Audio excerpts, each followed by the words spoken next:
Um, I can't even imagine going through anything like that. So prayers and thoughts for everybody there. And also we lost another icon, R.I.P. Tom Petty. He was loved by millions. I absolutely loved his music. So I'll be interjecting Tom Petty music here and there. So say hello to everybody up there, Tom Petty. So they got a hell of a band, that's for sure. Yeah, I thought I'd throw that in there this week. So I'm going to interject with some Tom Petty music here and there. So, and also tomorrow night, Wednesday on 88 miles per hour, traveling time back with Lori Wood. She's going to have a special segments on Vegas. And Thursday morning on Rockin' with Lori, she'll have a special segment on Tom Petty. So be sure to tune into that. Okay, Lori, I hope I got that right. So tonight we're going to be discussing Halloween, the origins, decorations, and I'm going to have some recipes at the end. So let's get started. Okay, Halloween, also known as Samhain or Samhain, also known as All Saints' Eve, All Hallows' Eve. It is widely believed Halloween traditions originated from the Celtic harvest festivals, particularly the Gaelic. They had pagan roots, and that Samhain itself was Christianized as Halloween by the early church. You have decorations, and activities include trick-or-treating, or guising, as they call it, carving pumpkins into jack-o'-lanterns, bonfires, apple bobbing, divination games like tarot cards and such, playing pranks, and of course, my favorite, the horror films. The word Halloween dates back to about 1745. Farther than I thought, anyway. And its Christian origin, the word Halloween means hallowed or holy evening, comes from Scottish term for All Hallows' Eve, or All Saints' Day. Today's Halloween costumes are thought to have been influenced by folk customs and beliefs from the Celtic-speaking countries, way, way back. Some of which do have pagan roots. Jack Santino, he's a folklorist, and he has some books out. He writes, and I quote, "There was throughout Ireland an uneasy truce existing between customs and beliefs associated with Christianity and those associated with religions.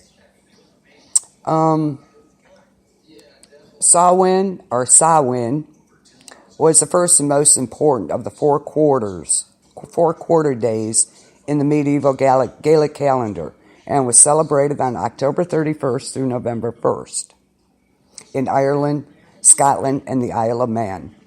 A kindred festival was held at the same time of year by the Celts in Wales and Cornwall. It also means first day of winter. For the Celts, the day ended and began at sunset, and the festival began on the evening before.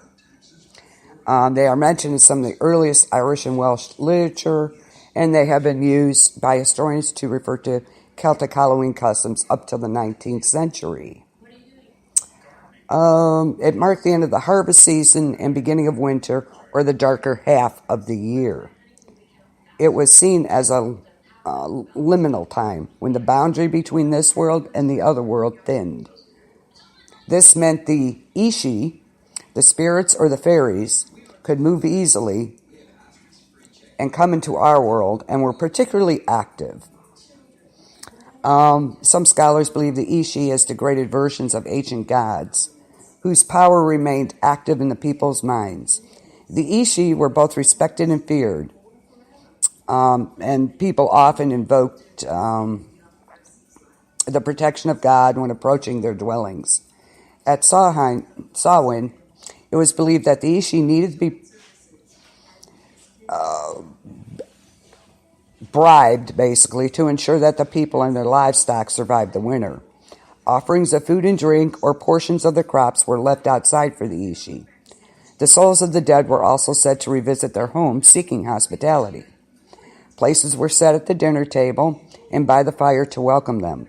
The belief that the souls of the dead return home on one night of the year and they must be appeased and is found in many cultures throughout the world.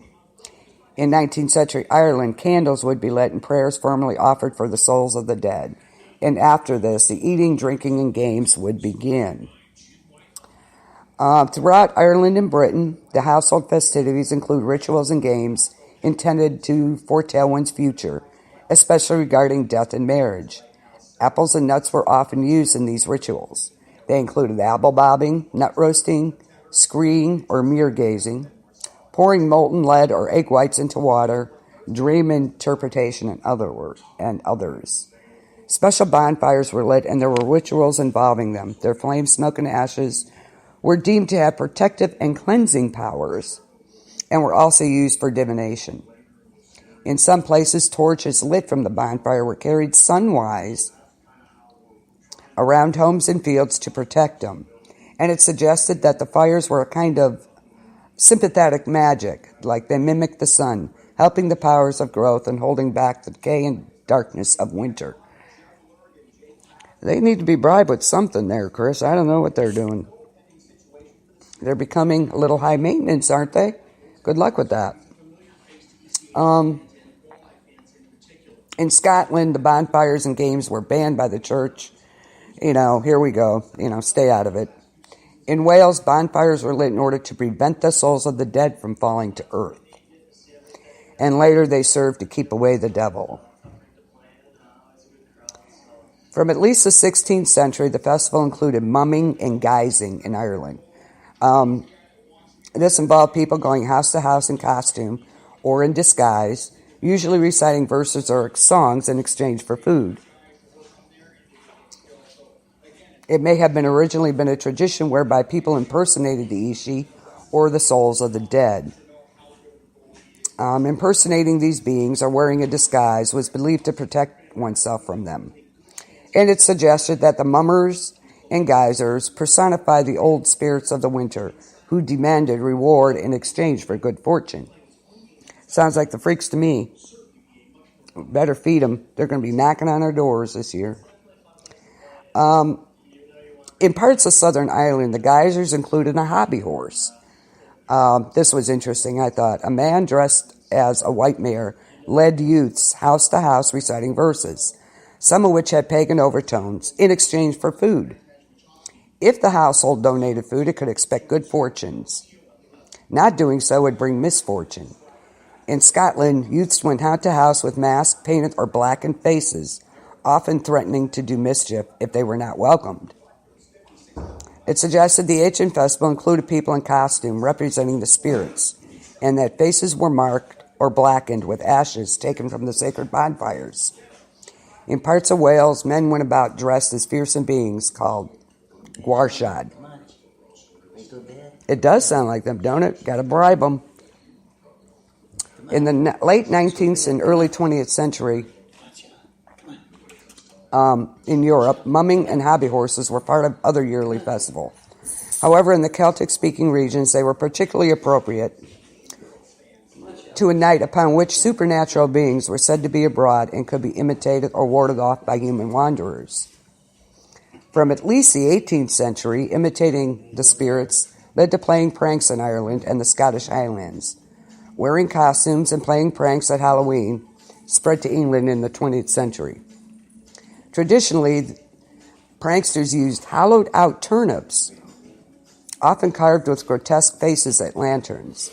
By those who made them, the lanterns were variously said to represent the spirits, or used to ward off spirits. They were common in parts of Ireland and the Scottish Highlands in the 19th century. In the 20th century, they spread to other parts of England and became generally known as jack-o'-lanterns, so there you go. Today's Halloween customs are also thought to have been influenced by Christian dogma and practices. Halloween is the evening before the Christian holy days of All Hallows Day, known as All Saints' Day, on November 1st, and All Souls' Day on November 2nd, thus giving the holiday on October 31st the full name of All Hallows' Eve, meaning the evening before. These 3 days are collectively called All Hallowtide, and are a time for honoring the saints and praying for the recently departed souls. The Feast of All Hallows Eve, on its current date in the Western Church, may be traced to Pope Gregory III. In 835, All Hallows Day was officially switched to November 1st, the same date as Samhain, at the behest of the Pope. Some suggest this was due to Celtic influence, although it is claimed that both Germanic and Celtic-speaking peoples commemorated the dead at the beginning of winter. Let's see. By the end of the 12th century, they became holy days of obligation. Okay.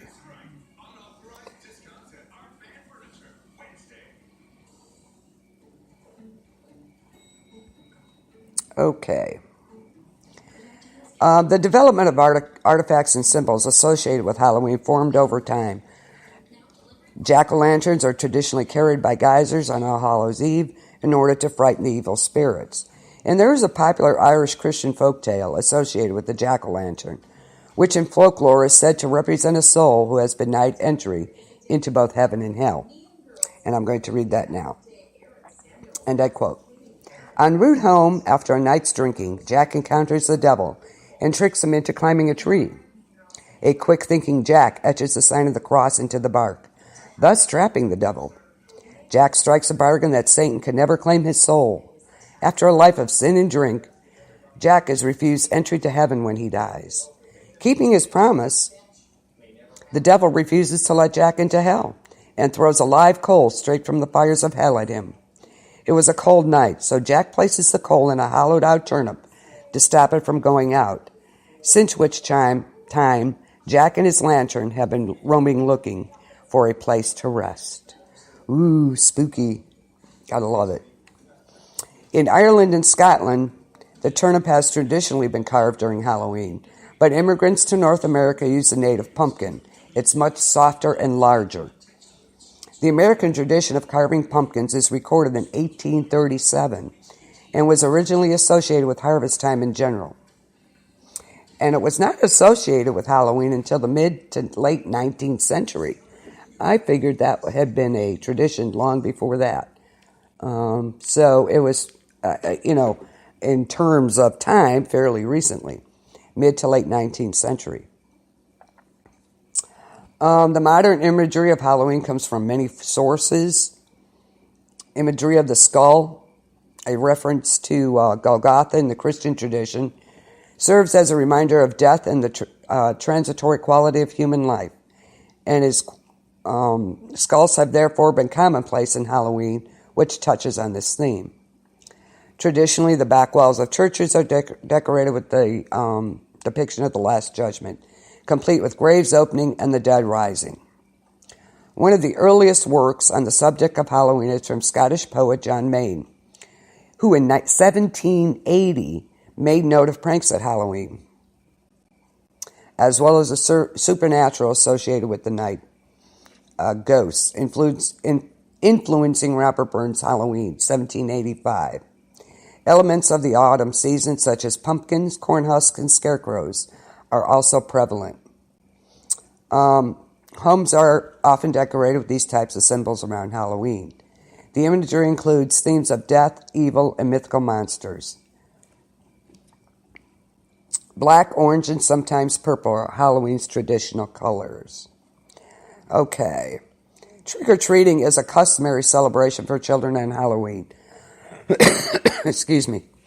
Do you remember when we were kids? Oh my God, we could go as long as we wanted. We didn't have to worry about stuff that we have to today, unfortunately. The kids today will never know what it's like to come home, empty the bag out, and go back out again. Even hitting houses 2 or 3 times. We had a blast. It was fun. There were kids everywhere. everybody was handing out candy or pennies